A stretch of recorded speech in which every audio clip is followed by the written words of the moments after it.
नमस्कार दोस्तों। बात नक्षत्रों की हो रही है। आज हम बात करेंगे पूर्व फाल्गुनी नक्षत्र की। ये नक्षत्र 13 डिग्री 20 मिनट से लेकर 26 डिग्री 40 मिनट तक होता है और सिंह राशि में होता है पूरा। और राशि चक्र का ये 11वां नक्षत्र है।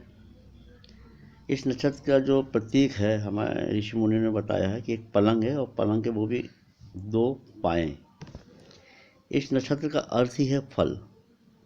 पिछले जन्म में जो अच्छे कार्य किए हैं उसके कारण ये जन्म मिलता है और सभी प्रकार के सुख वैभव भोगने के लिए। इस नक्षत्र की देवी हैं भग। भग देवी का मतलब है जीवन में आनंद से है। नक्षत्र का सबसे पहले सुख के कारण उद्देश्य जो है काम आनंद से है।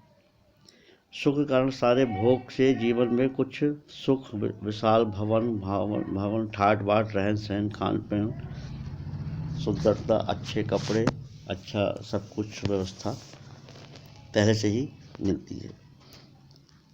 सही प्रकार के सुख आराम की अवस्था में मिलता है। और जब व्यक्ति थका हारा कहीं बाहर से आता है, चाहे वो ऑफिस से हो, अपने व्यापार के क्षेत्र से हो, वहाँ से आता है तो घर में आके पहले वो अपना थकावट, अपनी पीठ सीधी करना चाहता है, इसलिए उसको पलंग की आवश्यकता होती है।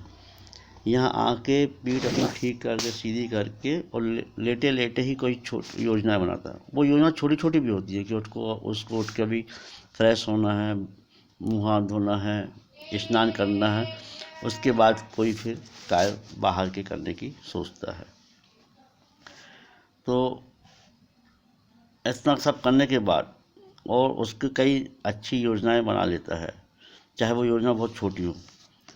और शास्त्रों में बताया गया कि भगवान शिव की जो बारात निकली थी इसी नक्षत्र में निकली थी, इसलिए इस नक्षत्र की शुभता बढ़ जाती है और इस नक्षत्र को अच्छा माना है और शुभ काम करने के लिए तो बहुत ही अच्छा माना गया है ये नक्षत्र।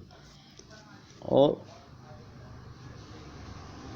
सूर्य चंद्र मंगल सुख के कारण बचपन बड़ा लाड़ प्यार से नहीं गुजर पाता है, क्योंकि सुख की महादशा झेलने के बाद, सारे सुख भोगने के बाद उसको सूर्य की, चंद्र की, मंगल की दशा देखना पड़ती है। यहाँ से उसकी आंखें खुलती हैं। सुख के कारण बचपन बड़ा लाड़ प्यार सुविधाओं को भोगता है। और ये बाकी जो हैं दशाएं हैं वो आपके ग्रहों पर निर्भर करता है कि बाकी का समय कैसा है, इसलिए इन लोग का भाग्योदय जो है 35 वर्ष की आयु के बाद होता है। इस नक्षत्र की अशुभता भी है, कुछ कमजोरियां भी हैं, तो उसकी बात हम आगे करेंगे।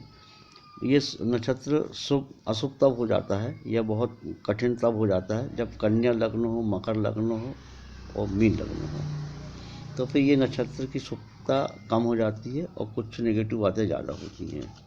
तो ये चीज़ हमको हमेशा ध्यान रखना चाहिए, क्योंकि चंद्रमा आपको यहाँ पर 6ठे 8वें 12वें ही मिलेंगे, तो जाहिर है कि वो प्रॉब्लम रहेगा। ज्योतिष का एक नियम है कि जो ग्रह 6ठे 8वें 12वें में होते हैं वो बहुत अच्छे फल नहीं दे पाते हैं। तो इस चीज़ का हमेशा हमको ध्यान रखना चाहिए। इस नक्षत्र में यात्रा भोग से ही प्रारंभ होती है।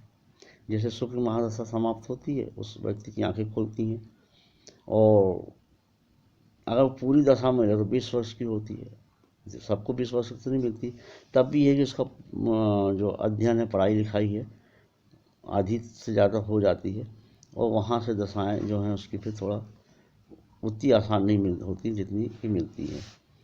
चंद्र जो मन का कारक है, उसके मन में सपनों का राजा या रानी बसती है और कुछ नया पाने की इच्छा होती है।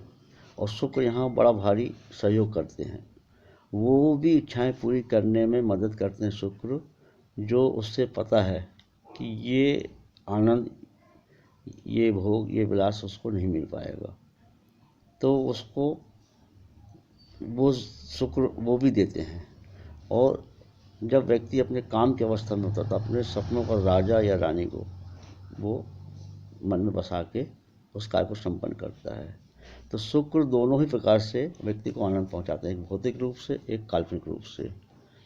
तो इसमें दिक्कत ये हो जाती है, कई बार हमने देखा है कि व्यक्ति जब बहुत अधिक उसको सुविधाएं मिल जाती हैं, खान पान रहन सहन, तो फिर नशे का आदी होने लगता है। तो यहाँ पर उसका ध्यान रखना चाहिए। कोई भी किसी प्रकार का नशा उसको फिर नहीं करना चाहिए। और ये देखा गया कि एक बार कोई बुरी आदत पड़ जाए तो बड़ी कठिनाई से कठिन से तरीके से वो दूर होती है। हमने ये नहीं कभी सुना कि किसी को दूध पीने की आदत पड़ गई, दही पीने की आदत हो गई, मठा खाने की आदत हो गई। बस ये ज़रूर सुना कि उसको शराब पीने की आदत हो गई है। तो इन संतानों के माता पिता को, घर के लोगों को ये सलाह दी जाती है कि अपने इस नक्षत्र में जन्मे बच्चे को शुरू से संस्कार ऐसे दिए जाएं कि वो नशे की तरफ ना जा पाए और बड़ी कठोरता से पेश आए, तब वहीं जाके उनका जीवन आगे का अच्छा हो पाता है। तो इस बात का ध्यान रखना है, अच्छा उसको माहौल देना है, पढ़ाई लिखाई देना है। क्योंकि धन जब भी आता है, मान लो कोई साधारण परिवार से है, तो धन जब भी आता है तो बहुत सारी बुराई लेके आता है। हमारे पास जब काफ़ी धन आएगा तो हम क्या करेंगे? अच्छा खान पान, खाना पीना रखेंगे, पीना ध्यान रखिए, पीना, अच्छे कपड़े, अच्छे वाहन, और सब चीज़ को बहुत जल्दी भोग लेने का कारण वो फिर व्यक्ति में नीरसता जाग जाती है। और इस नक्षत्र का जो मूल यात्रा ही है, मूल यात्रा ही है भोग, भोग के बाद संन्यास, और संन्यास के बाद भोग, और भोग के बाद फिर संन्यास। इतने में व्यक्ति अपने जीवन के अंतिम जब पड़ाव में आता है तब उसको संन्यास की भावना जाग पाती है। एक बार तो वो उलझ जाता है, भोग के बाद संन्यास लेता है, तो संन्यास के बाद फिर भोग होता है। तो इस झूले में जब वो झूलता है कि वो किस रास्ते का अनुसरण करें, भोग का कि संन्यास का, इस उलझन में उस व्यक्ति की मानसिक हालत जो है झूलती रहती है। इस कारण ज़्यादा कई बार कई लोगों को देखा गया है कि मनोचिकित्सक से उनको सलाह और इलाज कराना पड़ता है। तो ये बात का घर के लोगों को ध्यान रखना चाहिए कि अपने बच्चे को, जो कि इस नक्षत्र में जन्मा है, उसको बुरी चीज़ों की आदत ना पड़े, इस बात पर ध्यान रखें। बाकी वो जीवन में बड़ी सफलता वाले काम अपने आप कर लेगा। आज इतना ही।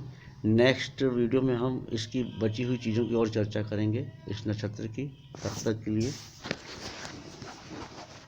नमस्कार।